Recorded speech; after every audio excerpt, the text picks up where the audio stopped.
A warm welcome to Eye on Africa. I'm Rochelle Ferguson-Biahi. These are the top stories on the continent. Ethiopia vows to track the perpetrators of Friday's deadly cross-border massacre in the western Gambella region, saying they want the green light for a joint military offensive with South Sudan. The UN voices deep concerns over the use of torture in violence-torn Burundi, citing 600 cases since last year. Meanwhile, as relations deteriorate with neighbouring Rwanda, so does trade. And in South Africa, attacks on sugary drinks triggers condemnation from the beverage industry and applause from health officials who are keen to fight obesity. But first to our top story, Ethiopia has vowed to find the perpetrators of Friday's deadly cross-border attack in the western Gambella region, which killed more than 200 people. The government's pointed the finger at South Sudan's Merle community and says it's seeking the green light for a joint military offensive with Juba. Well, during the raid, over 100 women and children were kidnapped. Officials say rescue attempts are currently underway. Well, to bring us at the very latest, we can cross to Will Davison, who's in Gambella City. Will, good evening to you. What's the latest that we have on this cross-border massacre which took place on Friday? Well, as you mentioned, the Ethiopian government has taken a strong, aggressive stance after this attack. Initially, they talked about having a right to pursue the attackers into South Sudan. And now today, the language, while still determined, seems to be talking about the need for cooperation with South Sudan's government to try and capture the attackers and hopefully retrieve some of the abductees. Now, this isn't the first conflict, if you will, within this western Gambella region, but you're saying now that South Sudan and Ethiopia are essentially keen to work together. Well, I mean, I think there's that aspiration to work together, but I mean, the important thing to remember here is that South Sudan's government at the moment is very preoccupied with its own internal conflict, a very serious 2-year civil war.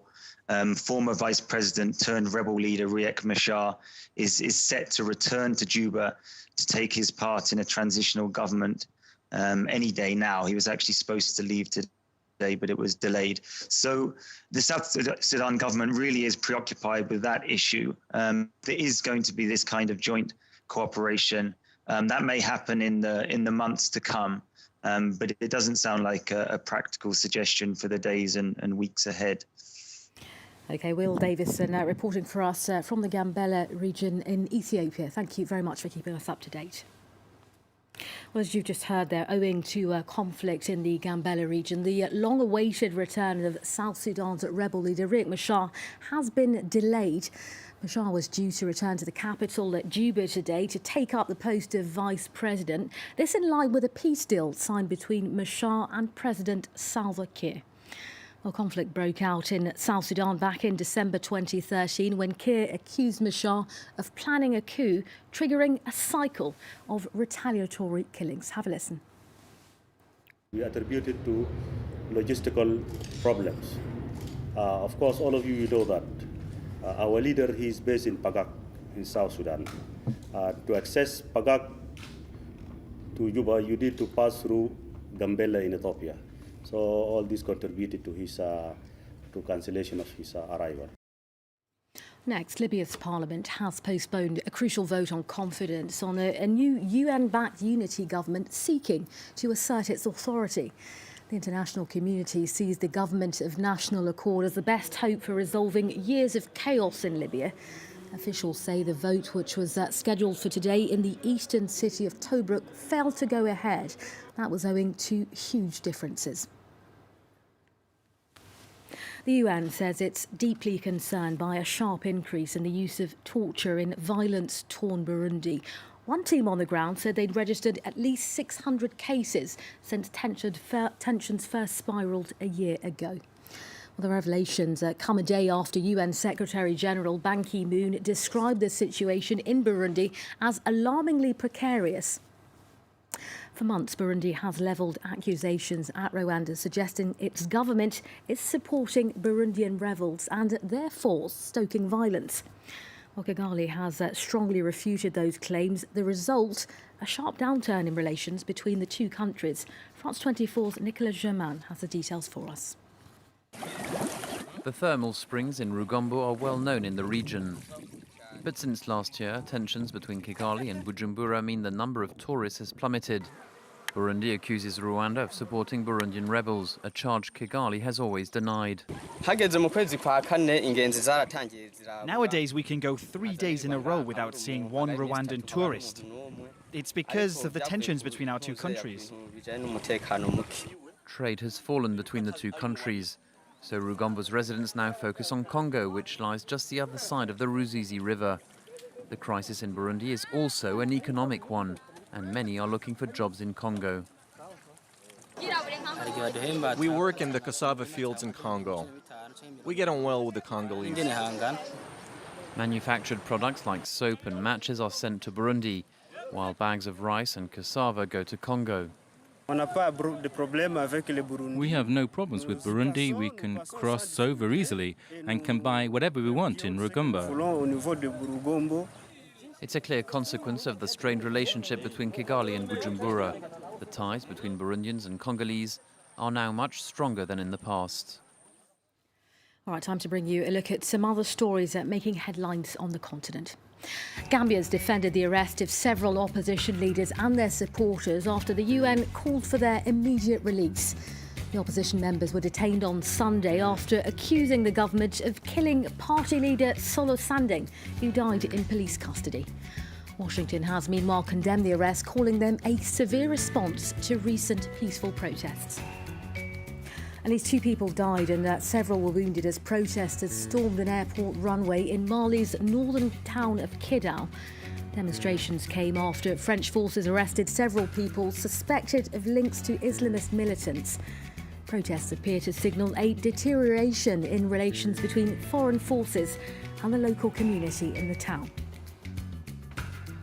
In northern Cameroon, a trip by the UN ambassador Samantha Power begun horrifically after an armoured jeep in her convoy struck and killed a 7-year-old boy. The incident occurred near the small city of Moloko, where Power and her aides were headed to meet refugees and other displaced people. Power said she'd learned of the death with, quote, great sorrow. And a court in South Africa will convene in June to determine the sentence for Oscar Pistorius for murdering his girlfriend Reeva Steenkamp.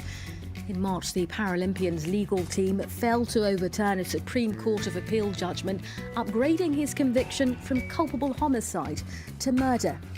The double amputee killed Steenkamp on Valentine's Day 3 years ago, saying he mistook her for an intruder.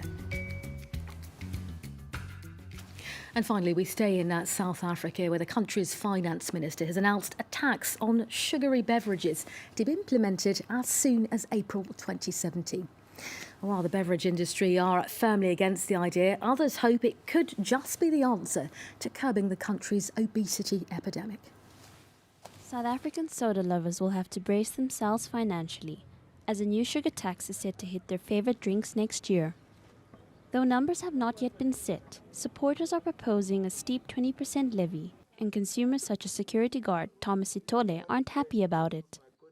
He relies on sugar-filled energy drinks to keep him awake through his long shifts. It means I'll have to limit, and then these things is going to affect my work opportunities. The way the boss need, they know me, I'm active. So now they'll see, Thomas is going lower, and then it will not be good. Many feel the same way and don't think the government's tax will achieve its goal of improving the health of its citizens.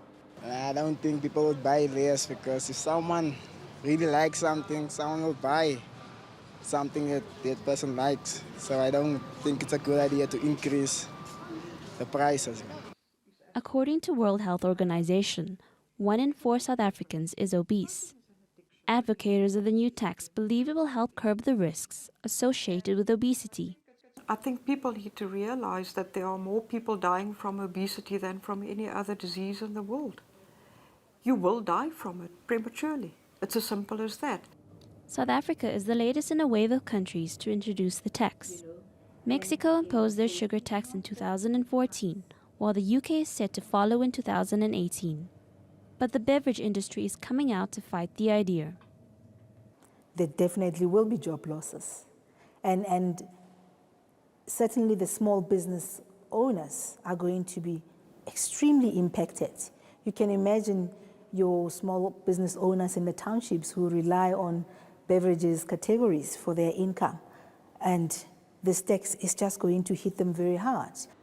While the tax is expected to come into effect next year, its success is not guaranteed. Higher taxes stamped on cigarettes and alcohol already are doing little to encourage a curb in consumption.